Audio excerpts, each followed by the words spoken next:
Welcome back to the show. Today, I'm your host, Arthur Gatton. Today, we're diving into the business of liquid innovation with a guest who transitioned from the battlefield to the corporate boardroom. He's the driving force behind Trendsetter Spirits, pushing boundaries and on what hits our shelves and our glasses. Pull up a chair and hopefully you guys get to try this spirit. Today, I'm here with Dr. Ken Thompson. How are you, Ken? I'm doing great. How you doing today, Arthur? Fantastic, man. I'm glad that I was able to connect with you. I know that Mike I know from Bar Book from the upcoming craft series and events mentioned you as one of the brands that were being represented. So tell us about Trendsetter Spirits and what is it, what does it do, and how did you get into it? Because that's a hell of a path from a veteran and on the battlefield to now running a company for spirits. Yeah, Trendsetters came into fruition about 2 years ago when our nonprofit, Alpha Omega Phi Military Fraternity and Sorority, which we're the first veteran-owned military fraternity and sorority. We were looking for a special gift when it came to our 10-year anniversary that's coming up in 2027. So we decided to say, well, let's get a signature bottle to give to all our guests at our banquet. And we were approached by one of the big brands, and I won't say who it is. We were approached by one of the big brands to do some collaborative work, but they didn't want to give any of the money back to the veterans. So went back and talked to my team, and a couple of my team would say, hey, well, let's find some veteran-owned distilleries. So we ended up finding Dragon Distillery, which is out in Frederick, Maryland, which is a veteran-owned distillery as well. And we partnered with them for our signature anniversary bottle. Well, maybe about like a couple of months later, Dragon came back and said, hey, we love what you guys are doing. How about we take this to retail? And I said, well, the only way we would go to retail is if we're able to give 100% of the profits back to support homeless veterans. And Trendsetter Spirits was born. That's incredible, man. 100% of the proceeds? That's 100% of the proceeds. And for those at home who don't know, you are U.S. Army, correct? I did, yeah, that's the only way to go, U.S. Army. Yeah, I have some listeners from different branches. So, but thank you for your service, man, for sure. And this is a crazy. So, what made you?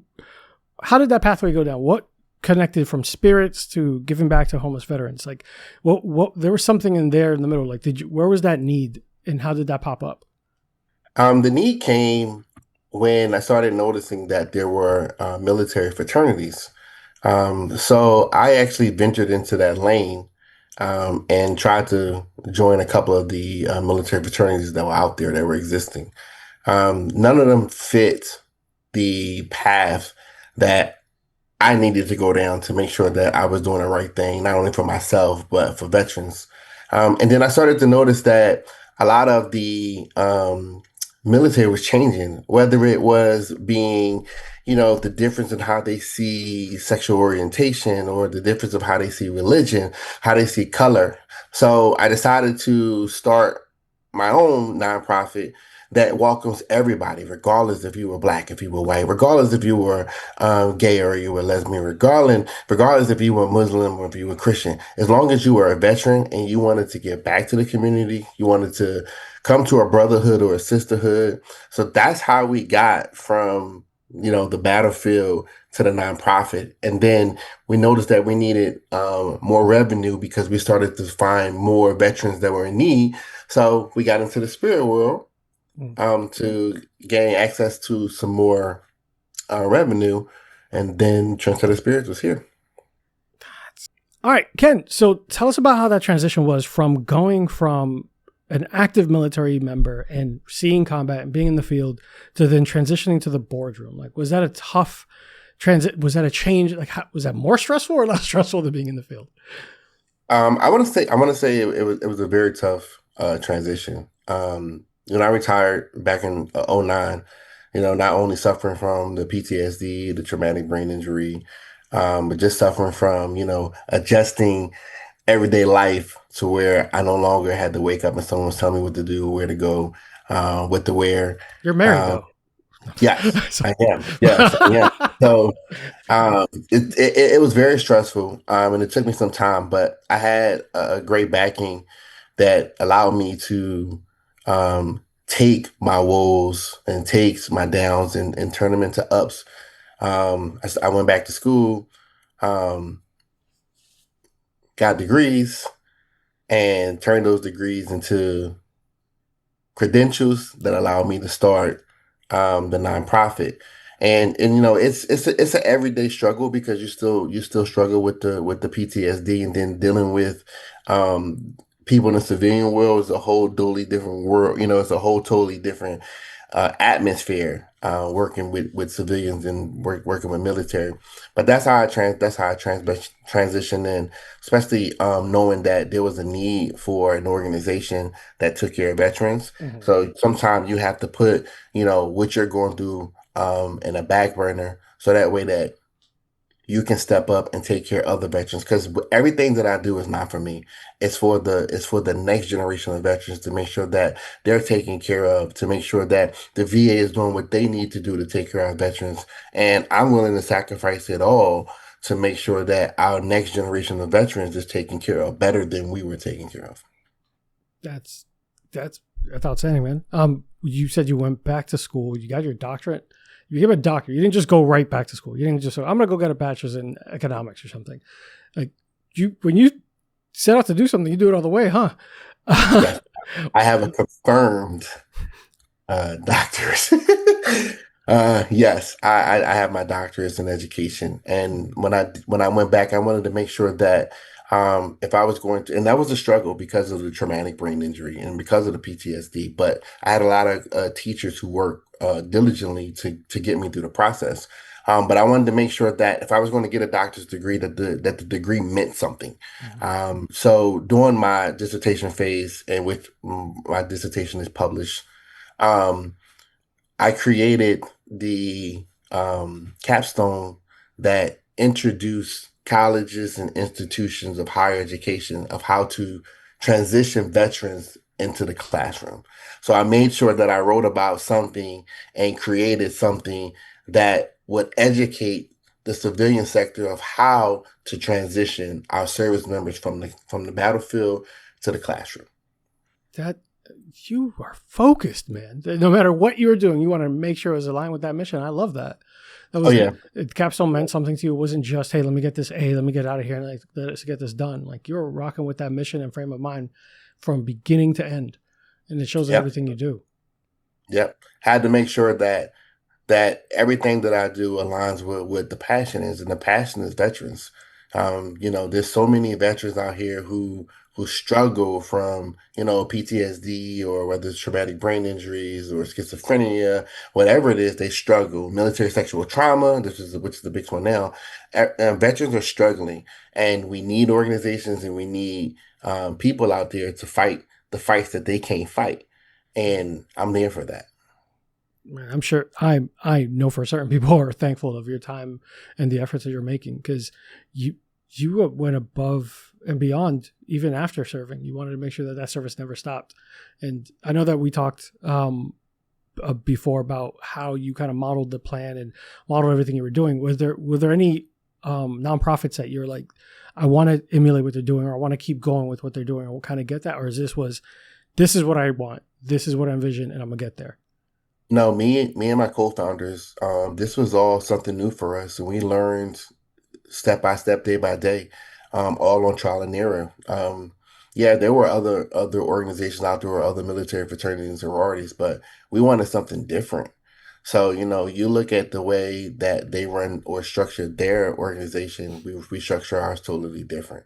And it wasn't accidental, it was on purpose, because we wanted something unique. We wanted something, you know, that was ours. That's why we call ourselves the Trendsetters. That's how you got Trendsetter Spirits. I was actually going to ask you next why that name and what established that frame of mind, but you beat me to it, Ken. It's like you knew better. Yeah. So our motto is we're Alpha Omega Phi military fraternity and sorority trendsetters. Because we were setting trends, and that's the whole thing. We want to stand out and do something different than what everybody else is doing. And you know, with our partnerships, we were able to set a lot of trends. We look past the politics, and we look past the position. We look past, everybody else's passion, and through our own passion. And we were out there during the pandemic, we had tractor trailers full of food, and we partnered with, the different municipal organizations. What was the year what was the year that you founded and hit the ground running? 2017. We're coming up on 10 years. Our 10-year anniversary is July of next year. Oh my God, man, that is fantastic. 10 years strong and still giving everything back. 10 years strong. Ken, you're not a joke, man. I love a person who is determined and stays the course, regardless of how difficult it was. During the pandemic, you were out there giving out food and what else? Sorry, I cut you off. Now we had tractor trailer food. We partnered with the Families for Food program. Mm-hmm. So we were out there, and then we kept it going. We partnered with Kroger's. We partnered with Pepsi, and we were just out there handing out turkeys. Or we also partnered with Goya, and Goya sent us a tractor trailer full of rice and beans and all kinds of stuff, and we were just out there. And everything I'm telling you, you can go look at alphaomega5.org. Yes. And see the work that we're doing. And we're all always looking for more people to step up and join the organization. Mm-hmm. So alphaomega5.org, you can see the things that we do. So even if someone doesn't want to necessarily buy a spirit to give back, they could still participate and help where they can, right? Yes. Fantastic. Yes. Both of the websites are connected. So you can go to Alpha Omega Phi and it'll point you to Trendsetters. You can go to Trendsetters and it'll point you to Alpha Omega Phi. Cycle. Perfect. Awesome. Because we do have some listeners that are NA. They don't drink anything. They might not necessarily participate with any spirits, but they still want to come back, give back wherever they can. Yeah. Yep. We're out there. We're always looking for more, new members to continue the mission. It's not just about the spirits. It's about whatever you can do to give back to a veteran, whether you come out and, help us at our golf tournament, whether you come out when we're giving out socks. Matter of fact, we're doing a big event in Columbia, South Carolina, where we're going to be down at the homeless shelter doing a big cookout. We like to do an appreciation. We call it client appreciation because we don't call them homeless. They're clients. Right. So, we're going to be out there cooking on the grill. We usually bring out Pelican's snow cones. We bring out the Philadelphia Pretzel Factory. And we give them an experience to say, hey, look, we know that things may not be going right now, but they will turn. And we want to show you that one day things could turn. And when they do turn, we just ask that you come back and work with us to help change the next person. That's dope. That's a fantastic message. All right. Well, we're going to take a quick commercial break. And when we get back, we're going to get to know more about your brand and everything you got going on. Guys, make sure that while you're enjoying our commercial break from our sponsors, make sure that you drop in at their website, Trendsetter Spirits, and pick that up. Be right back, guys. It's awesome. And with Trendsetter Spirits, so I do have 2 of the bottles here where we can't wait to make some cocktails with them and just experiment, because I think there are some interesting flavors. You provided me with the mango pineapple rum and with the spiced rum, which is always a classic and always welcomed. And right on the bottle, I love that it even says 100% of the profits go to supporting homeless veterans. I know that currently, where is it distributed to? So currently we're distributed through Dragon Distillery in Maryland. Mm-hmm. We're also distributed through Seven Sky out in Florida. Okay. And Comer Distributing in South Carolina. And you can find us on all the Marine Corps bases. Really? Yes. You can find us at all the Marine Corps bases. And then we're also online. That is awesome. I did not know that you were actually on the bases. Yes. It's a staggering commitment to giving 100% of the profits to the cause. Most entrepreneurs would say that the model's impossible to sustain, let alone to this scale, because that's a substantial amount of footprint. And I know that your goal is to continue expanding. And we talked about Orlando and other parts of Florida because it makes sense, right? We're in the Sunshine State, even though it rains every 5 minutes. People in Florida love rum. How did you structure the business in the early days to ensure the mission wouldn't sink to the margin? the mission comes down to the members, and everything goes back to the nonprofit where we have some dedicated members who they'll give 100%, 150% of their time to making sure that not only that the nonprofit succeeds, but that the spirit succeeds. Because without the spirit doesn't succeed without the nonprofit. So getting having those dedicated members who goes out there, who does tastings, who goes out there and who promotes the brand, who goes out there and who pushes the brand. That's how the brand is succeeding. We're able to give 100% of the profits back. That's awesome. I do love that you made sure to, and you made a point. I think, especially nowadays, it's important to the inclusivity of it all, right? To ensure that this is a brotherhood past everything else. Those who served share that dynamic, and it's important to make sure that it's always remembered. So I do appreciate that, because especially nowadays with all the conflicts and just divisiveness. So what I know that means a lot to you, and there were some times after the fraternity, so I didn't even know there was military fraternities. That time there, you're still an active member, correct? Yeah, I'm still the chairman. That is awesome. Look at you, and you're always busy. Yeah. So, nice. What made you choose rum? So we were going back and forth and trying to figure out what would be the best path. Yeah. And then talking with Harad over at Dragon Distillery and Mark over at Dragon, we found out that the cornerstone of America is rum. So we went with the spiced rum because it was already tested and proven. Mm-hmm. And then with the fact that our spiced rum is all natural. And so you're going to taste the natural cinnamon, natural nutmeg, and just all the different natural flavors that we put into there. Mm-hmm. Then we wanted to go with a more gluten-free, sugar-free base spirit, and we decided to come with the rum. Okay. Yeah, because I'm just gonna say it. Typically, when I hear about veteran-owned spirits, it's almost always whiskey. So I did find it unique. I was like, rum. I was like, okay, let me find out. Like, talk to me about it, because we hear about those brands like Four Branches, all those who are military-owned and operated. So when I saw rum, I was like, that's a welcome addition. That's a welcome change. Not that there's anything wrong with whiskey. I enjoy it, but I think, especially when you think about it's the middle of July. I'd rather have a daiquiri. And we wanted to change the perception of rum. See, a lot of people, they think about the rums that were made back in, the 90s and early 2000s. And we produced it a totally different way. We used a double distilling process where we use charcoal base. So we haven't had one person come and say that our rum gave them a headache or a hangover based on our, production process. So we're giving you a small batch spirit, and a lot of people don't understand what small batch spirits mean. Small batch spirits mean that we put a little bit more love in it. So we're not rushing it. It's not a bulk batch where we're producing, 2,000-3,000 bottles per batch. We're only producing, about 1,000 to 1,500 bottles per batch, and which means we can, produce it at a high quality, and not a fast pace. That's awesome. And I do love the fact that rum being the spirit of the American spirit. Tell us more about that. Like making that distinction for those at home who might not know. When people don't understand, rum is the cornerstone. People think about, moonshine, but they keep forgetting that, the rum is the cornerstone of spirits.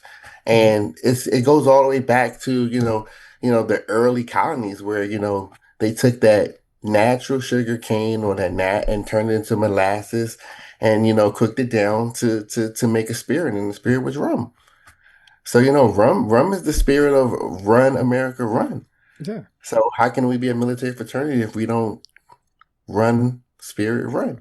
I love it, man. Even when you think about the tiki culture and all that, rum is heavily spoken about as like very prominent near military bases, where people are when they dock.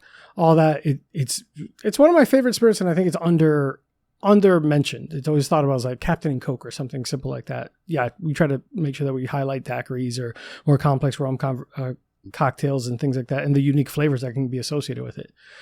People might buy that first bottle for the cause, but they only buy the second bottle if the product is excellent, right? So talk to us about developing those flavor profiles, because they are unique. The mango and pineapple rum, tropical flavors, but then you also have a salted caramel bourbon back in the whiskey, and how do you go about sourcing and collaborating with your partners to get those flavor profiles and testing? Because if you need a volunteer, I got you. Yeah.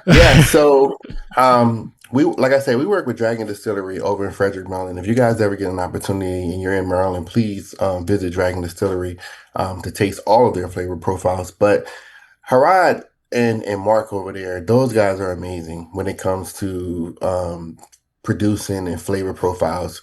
So we work together. So when we came out with the spice, just like you say, the spice was already sourced, and that was a recommendation from Dragon. And then we wanted to do, we needed a white because you have your dark drinkers. So, we wanted to experience into the white. So we played around with some different flavor profiles. And then me and Harad collectively said, oh, let's try a mango pineapple. And then we, just basically your basic education of seeing what's on the market. There's no mango pineapple on the market. Oh, shoot. I did not There's realize no, that. there was no mango pineapple on the market. So we produced a mango pineapple. And to date, that's probably one of our best sellers. Really? Okay. Mhm. What is that your favorite? Ooh, it's like asking you what's My your favorite kid, favorite. right? No, right now my favorite is the strawberry lemonade, but Oh, the RTD? the RTD, Oh, yeah. you're killing me with that because that actually sounds delicious. But okay, so you spend some time with them. Obviously, you're traveling there. You spent and getting these flavor profiles locked in. How long typically before does it take to decide when something is right and ready and you're comfortable with it? Is this a long, painstaking process, or is it pretty? You know what? They're knocking out the park.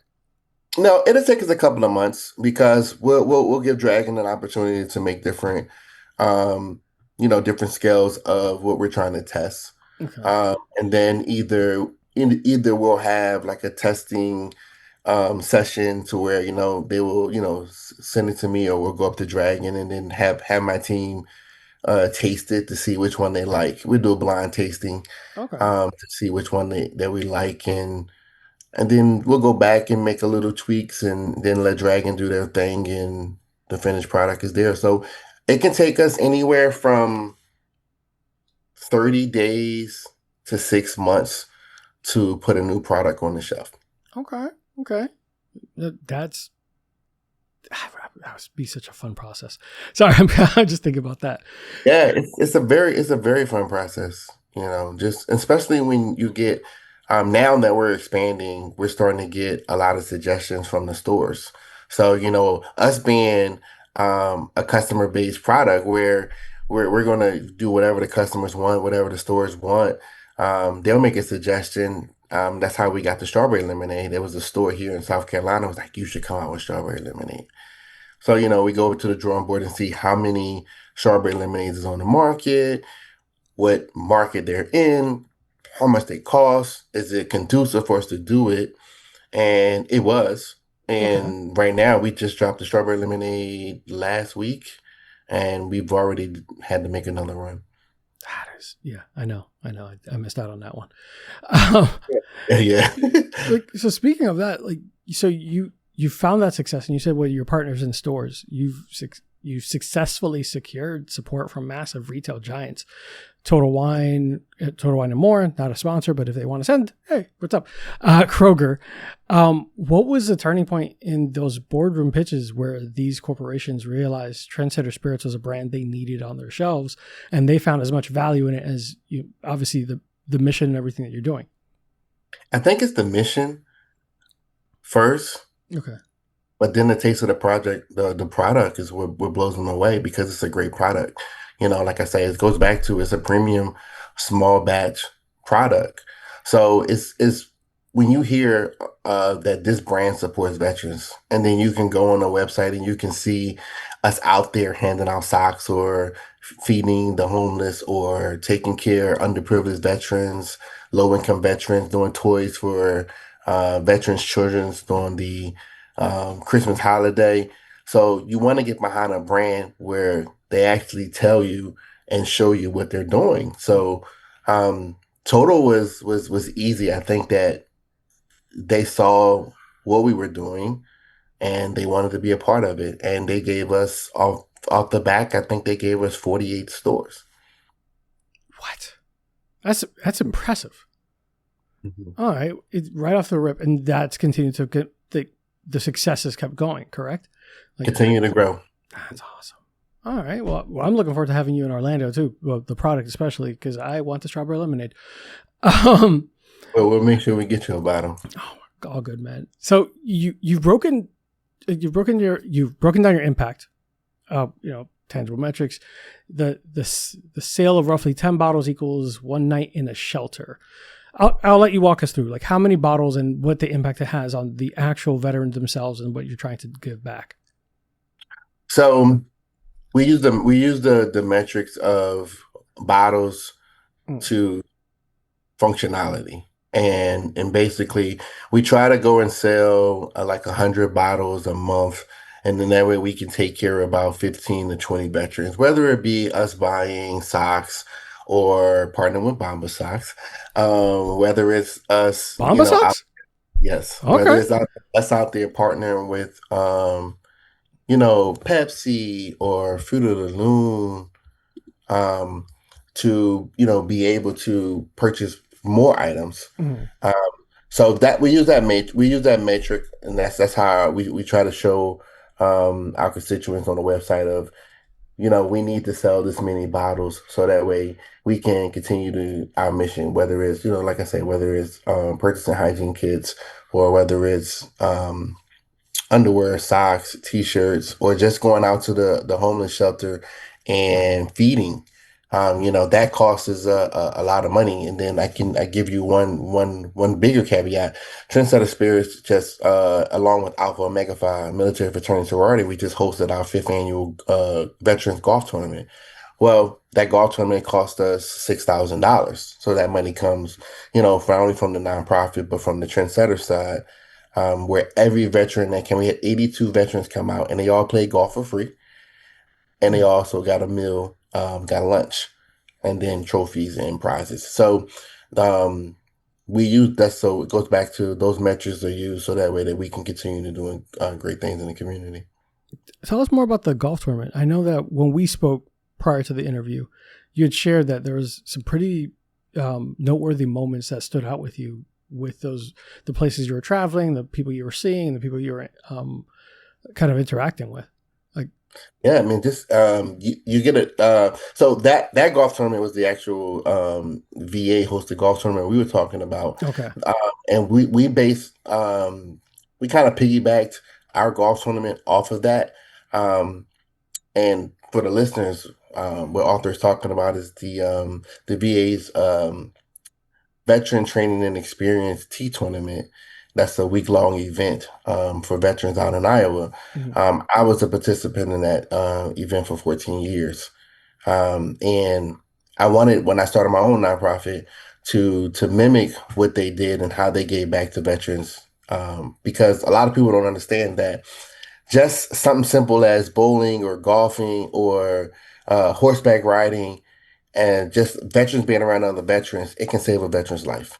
It could change the trajectory of how a veteran is thinking. It can modify suicide ideologies, stuff like that. So golf saved my life, of me being able to go out to the tea tournament, interacting with older veterans from other eras, learning from them, learning coping mechanisms from them. So we host golf tournaments for the therapeutic principles of, hey, saving one veteran at a time. Understood. Yeah, giving a sense of not only community and normalcy coming back must have so many benefits to these veterans, especially when you're kind of feeling on an island. When you come back, you're not necessarily coming back to people who experience the same thing as you, right? Yeah. So being able to give an outlet, yeah, and also that being able to speak to somebody who's experiencing it or has already gone through and can give you that feedback, I think. I obviously can't speak from personal experience, but I can imagine just having that sense of community matters a lot. So, well, yeah, because the first thing that a person who hasn't experienced what you've been through says, how many people did you kill? Right? And a lot of veterans, they try to bad taste. Like that's always been a bad taste. Well, it's not nothing bad because they don't know and they don't understand. Yeah. Right? Having general conversation because they're gonna live that experience through you. And they just want to know, but they don't understand that, when a veteran deploys back from combat, the first thing they don't want to hear is, how many people did you kill? They trying to forget everything that happened over there and, restart their life here on American soil, under non-combat, you know, Mm-hmm.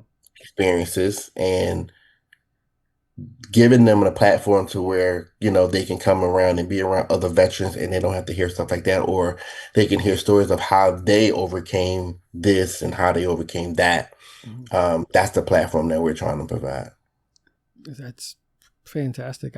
I'm glad to have been able to connect with you, because when Mike told me what he was doing with military and veteran owned spirit brands and just contributors, I was excited to partner and to support in every way I could. So when I saw it, I was like, I have not seen this brand before, so I want to reach out specifically to them to ensure we're, helping where I can, even if it's my smaller platform, doing something that if in my own way, shape, or form I can give back, I will. So commend you for what you're doing for veterans. I have plenty of friends and family that are veterans, and I'm sure they would appreciate similar programs.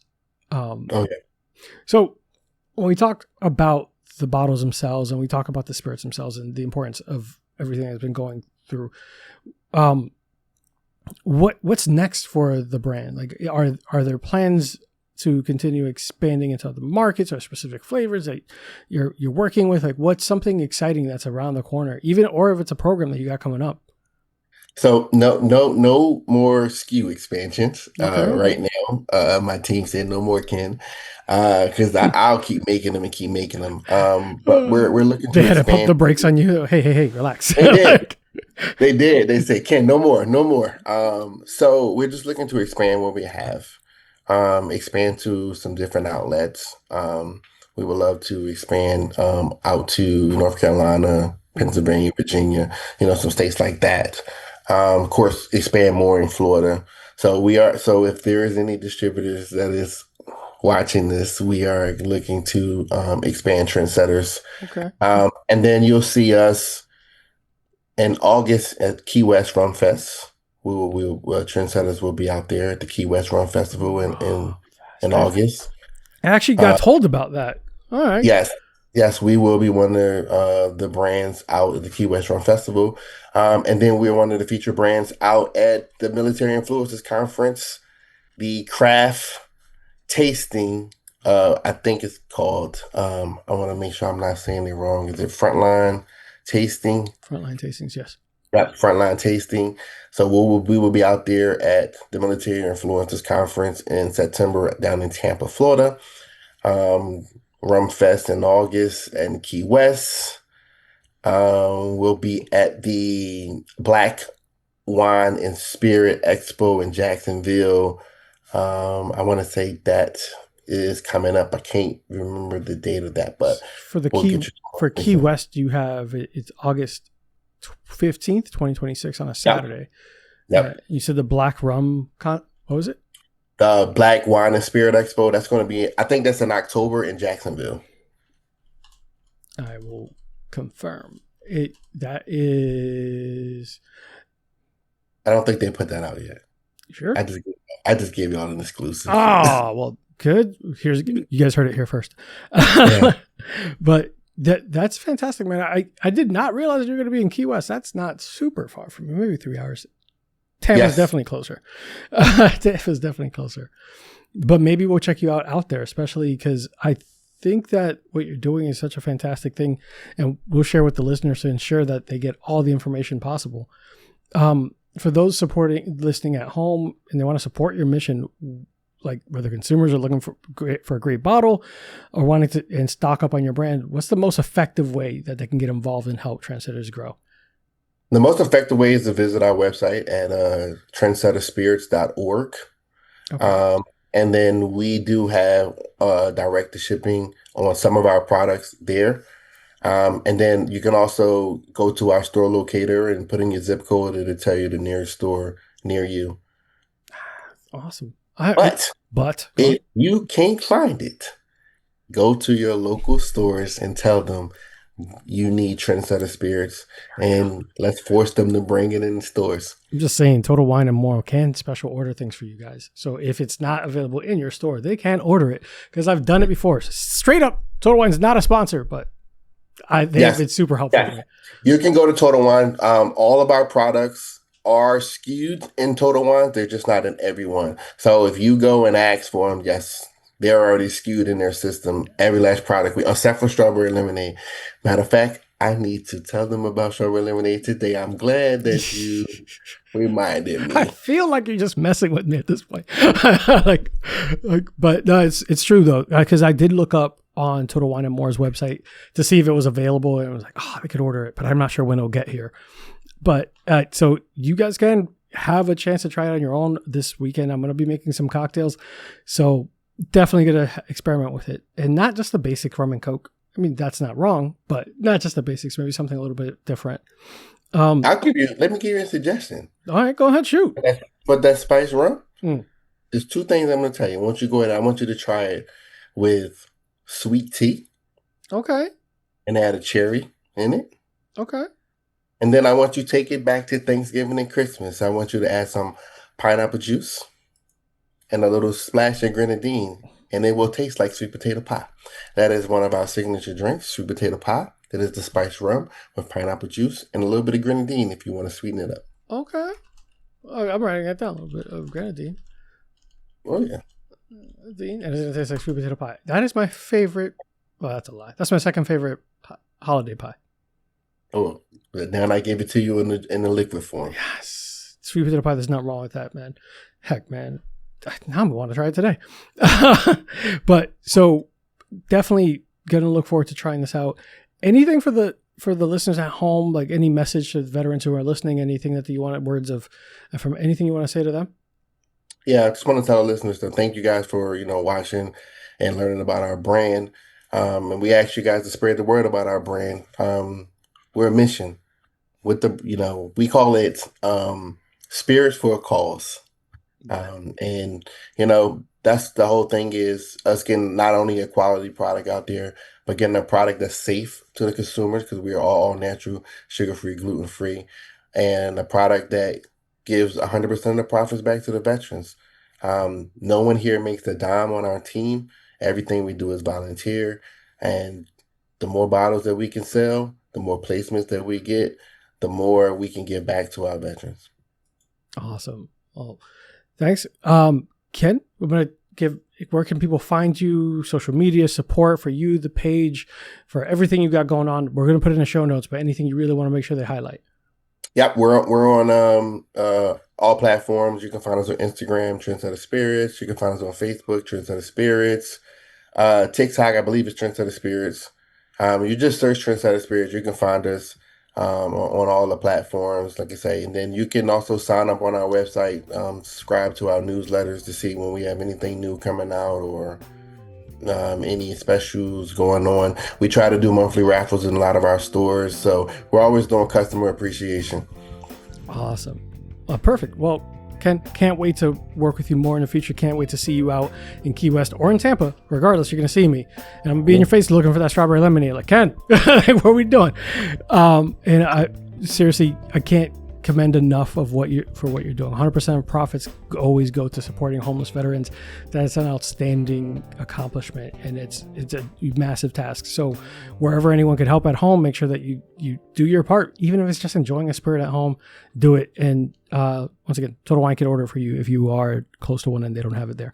There's nothing quite like mixing up a refreshing summer cocktail or pouring a neat glass of your favorite spirit and stepping out into your patio as the sun goes down. But down here in Central Florida, we all know the one thing that could instantly ruin that perfect evening vibe: mosquitoes. You're just trying to enjoy the tasting notes, and instead you're swatting away the local wildlife. That's why I'm thrilled to partner with Burn, Termite, and Pest Control. Summer is right around the corner, and Burn is here to help you reclaim your backyard. Their targeted mosquito treatments are exactly what you need to keep your outdoor spaces comfortable, relaxing, and bite-free all summer long. So don't let bugs crash your next patio happy hour. Give the local experts at Burn, Termite, and Pest Control a call today at 321-297-7985. to get your yard summer ready. Again, that's 321-297-7985. Call Burn Termite and Pest Control, and cheers to a pest-free summer.